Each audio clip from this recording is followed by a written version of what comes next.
Hey guys, welcome back to our channel. It's the Entrepreneurs here, and today what we'll be doing is we'll be continuing our investing with Max series. If you guys have not watched the previous video, I highly suggest you guys go watch that now. As a disclaimer, this is just for educational purposes only, and if you're looking for financial advice, I highly suggest you guys seek out a registered financial advisor. If that makes sense, let's get started. I'm just gonna share my screen here. All right, and I'm gonna bring up the trading view, make myself right here, make myself a little bit bigger. All right, so it looks like we just finished up August. Now it's September, and we are getting some traction in the end of August and also mid to September now. And what I'm gonna be showing you guys today is I'll be looking at RIP Capital, Lifeis, Weed, BLGB, and ACB. And you can see on the last change here, it looks like they're pretty much all green, and some of them didn't change. But for RIP Capital, as you can see, that it's like the past year, you can see that it's been going down, right? Like gradually, like it's consolidating. Then after that, it goes down a little bit. Then it go up. Then it consolidates again. Then goes up. Then ever since around the April time when it did break the support, then on May 4th, April to May 4th, beginning of May 4th, this is when it really broke the support, right? Then after that, just kept on going down ever since. So we saw that summer lull, the one that I was talking about. Then now what we're seeing is that we're seeing a consolidation and potentially a reversal trend. So what I'm hoping to see in the next, months, September, October, November, that this will break the new resistance. So right now the resistance is at 52 cents. If we can break that and move over to 69 to 70 cents, that would be great. Then so on, right? And a great indication of this too is if you're looking at the moving average. So right now, the green one, I have the 50-day moving average. I have the blue one as the 100-day moving average, and the red one as the 200-day moving average, right? So what we want to see, and this is just one indicator, is that if this green thing passes the blue and the red, then we might see a golden cross, and that will tell me that we might see a uptrend, right? But seeing this green thing pass the blue and red, we might not see till like October, November, December, but we really need a catalyst in order for that to happen. But for RIP Capital, as we can see, it's just consolidating right now, and it did hit on August, as you can see here, August 16th, that it hit the low of 46 cents, right? And the closing of this was 49 cents, so it did close to to almost 50 cents, right? Then after that, the next day it dipped down to 49 cents, right? The low of 49 cents on this one here. But yeah, hopefully we can see more catalysts going on. It looks like people are back from their vacation, and they're willing to trade again and put their money in the market. And there is a lot of things going on outside the cannabis industry, where the economy, people talking about recession and all that stuff. So that's kind of forcing people not to invest in the market and be cautious with their money, with their investment, right? So just gotta keep an eye on that. But I believe in the next few months we're gonna see a reversal trend for the cannabis space. So that's RIP Capital. And if I go to CEO.ca, not much going on here, but the last message was on September 7th, and this was just the independent proxies advisor firm Glass Lewis endorses RIP Capital board of directors. So it's just a quick news wire. If you want to look at it, just click on it, then just see what's going on there. Then they did the annual general meeting, and then not much people talking. This guy said NERB, and that's the CEO of RIP Capital. So not much chattering going on here, right? So that's for RIP Capital. Then let's move on to Lifeis. And Lifeis has a major spike here, as you can see. Look at this. So it's been August, been consolidating. Then you see this major volume on August 15th, right? So it peaked to 1.9, almost 2 million. and the open was at 0.45, high of 0.05, then low of 0.45, then it closed at 5, right? But look at this volume just out of nowhere, it just like spiked. So it looked like something was going on, right? Then on August 22nd again, you can see that the volume spiked from normally it's just be like less than 200 million, quarter million, right? But here on August 22nd, it spiked to 1.1 million again. And that's a great indication of, bullish trend. And as you can see here too, the 50-day moving average is peaking, and it looks like it's gonna touch the 100-day moving average. So that's a good sign. And also, as you can see here, that the 200-day moving average, if it passes this, I can see the stock skyrocket and go to the moon, as I would say. And okay, let's go back to the date of when it did spike. So on August 30th, volume was 183, trading at high of 6, low of 0.5, and it closed at 0.55, right? Then the next day it was a green day, and the volume for the 30th was 183. Then the next day, volume almost peaked to a million. It was 907 and the high of 0.75. So basically, it opened at 6 cents, then it closed at 7 cents. So that's a major indicator that the volume is going up. So probably the next couple days it's gonna go higher and higher. It's gonna break the support resistance. And as you can see here, that once it did hit August 30th and it did hit that resistance and it passed that, it looked like that broke the new support resistance, and it just came to a different support zone resistance, and all the way to here, as you can see, at high of 0.145, right? 14 cents and by almost 15 cents. But going to September 2nd, you can see that the volume from from September 1st, it was at 1.187. Then basically it doubled. The next day is at 2.42. Then the high was at 0.125. So it opened at 0.095. Then low of 9 cents. Then the close of 11.5 cents, right? And the volume was, like what I said, it was 2.42. Then here you can see the next day, this was the red day. People were probably profit taking and cashing out, and some people were probably short selling this. But you can see the third day, so the fourth day, that's what the red day, the first red day, you can see that the high of 14.5, so almost 15 cents, and open at 12 cents, low of 10.5, and it closed at 10.5. That's why we saw that red day. The next day, as you can see, so, and also the volume of this was insane, 2.71, right? So the one prior to that was 1.87, so it hit the 2.73 mil. Then the next day, the next day here, September 7th, which was a red day, and it opened at 10 cents, high of 10.5, low of 0.85, and it closed at 9 cents. So you saw that red day, and as you can see that this here was the resistance at around 10.5, but since it closed at around 9 cents, so now we're seeing a new support resistance here. So the support would be around at 8 cents. As long as we don't go below 8 cents, then we're fine. And on September, and also, the volume for this was 1.39 mil, so it's still pretty good. But the next day, volume was super low. So it was 183K volume, open at 9.5, high of 10 cents, low of 9, and close of 9.5, right? So volume was super low.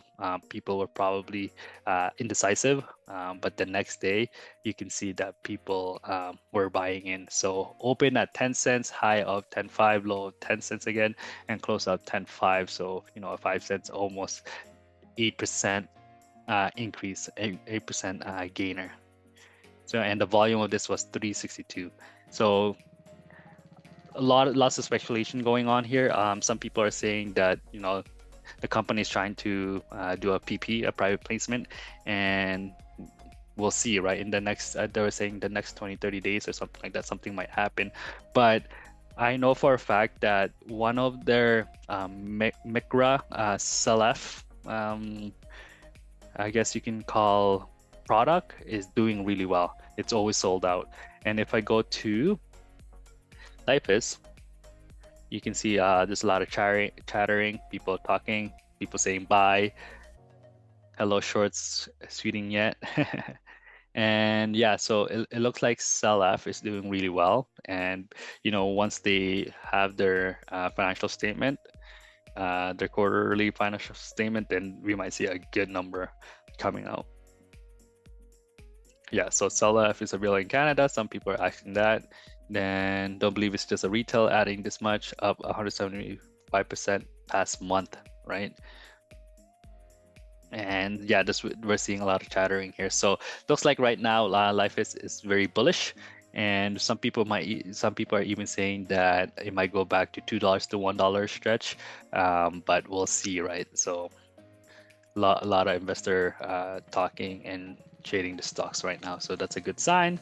And what I want to see in this stocks here is to break the 10.5 again, and if we can break the 10.5 and hover around that area, then we might see a new support resistance and even see this gap here.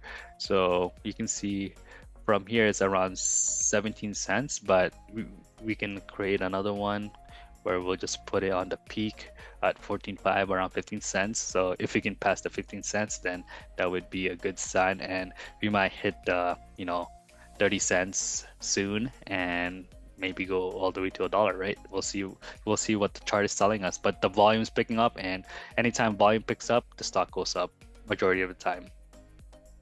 Okay, let's move over to weed.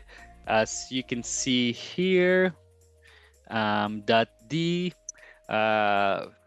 50-day moving average is the green one. It looks like it's gonna touch the 100-day moving average, which is the blue one, and that might be a great indication that it could be a golden cross. And if it does hit the red 200-day moving average, we might see a super uptrend.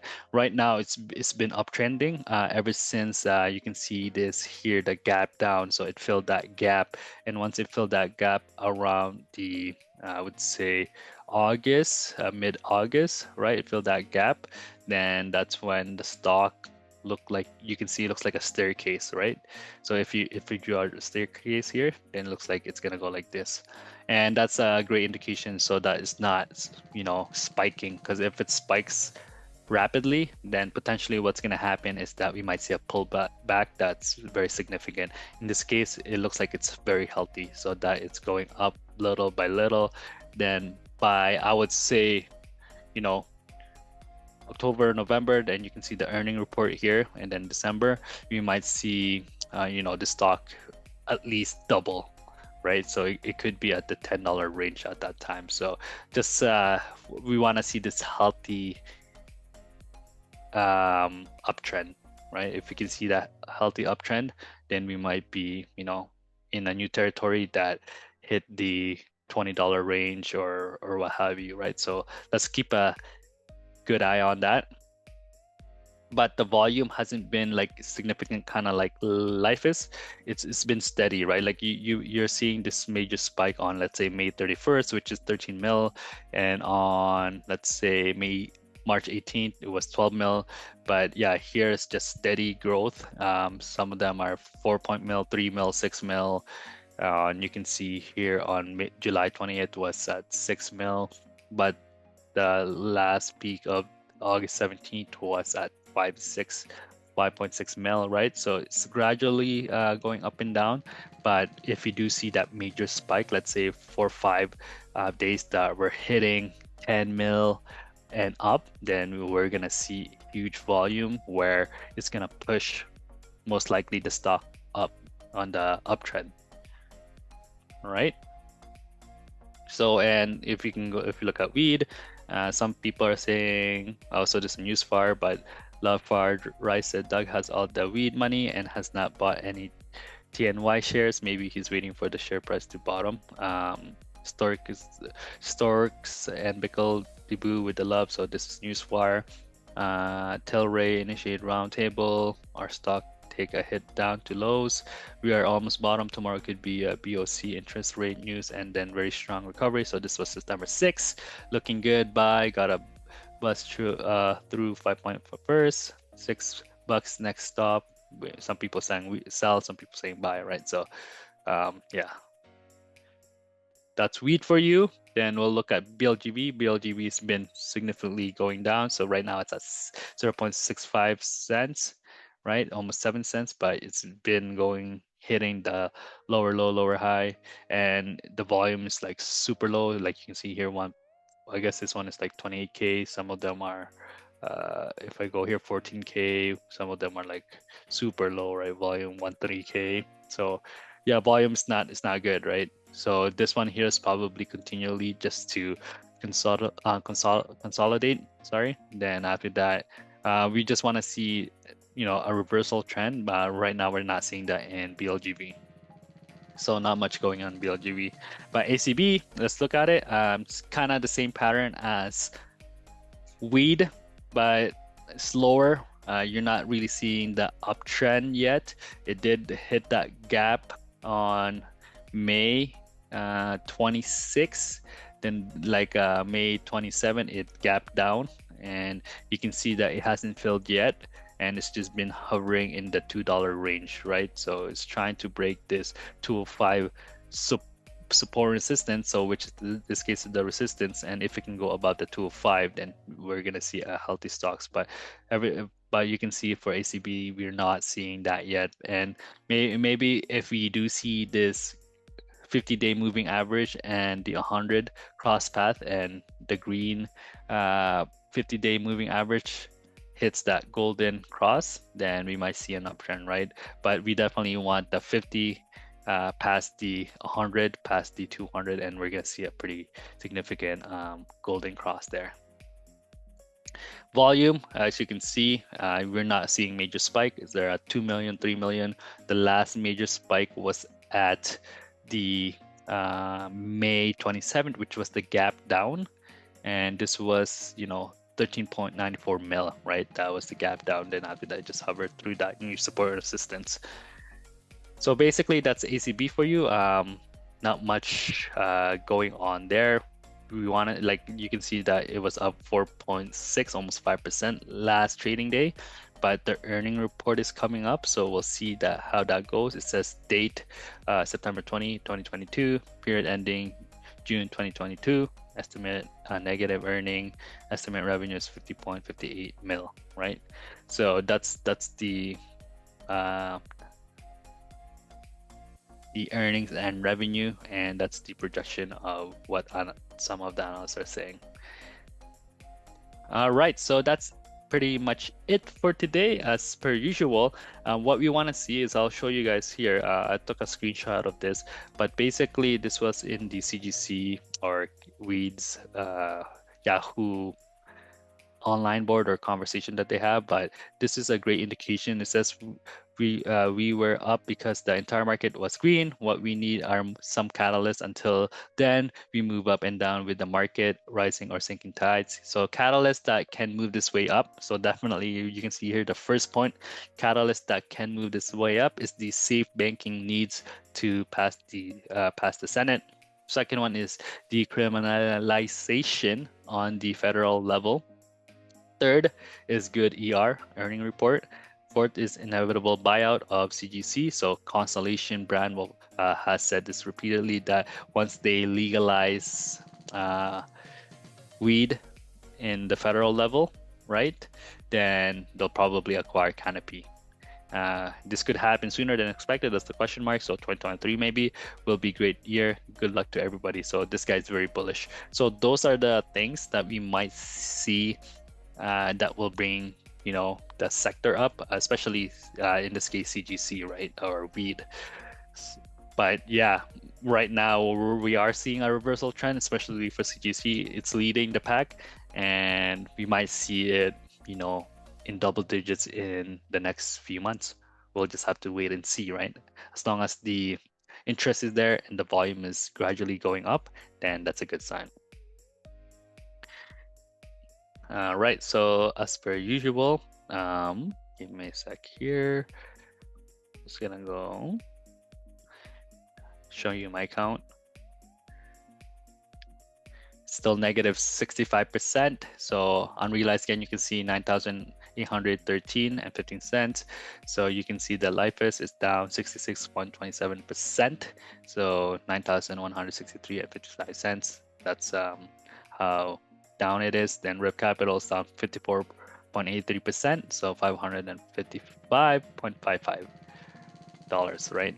So you can see here that the 12 months ROR is 54.23%. So we'll see once the reversals change, and even Lifeis, you can see that it's been gradually, or I guess it had that major spike. Now it's consolidating, and we might see it have the next leg up, and this one will probably either break even or see it closer to, instead of negative 66, it might go a little bit higher, or might you know, that negative might change to a green or positive, as you can say. All right, so if you guys have any questions, let me know, and comment down below, send me a PM, and yeah, I'll see you in the next video. All right, have a good day. Take care. Bye.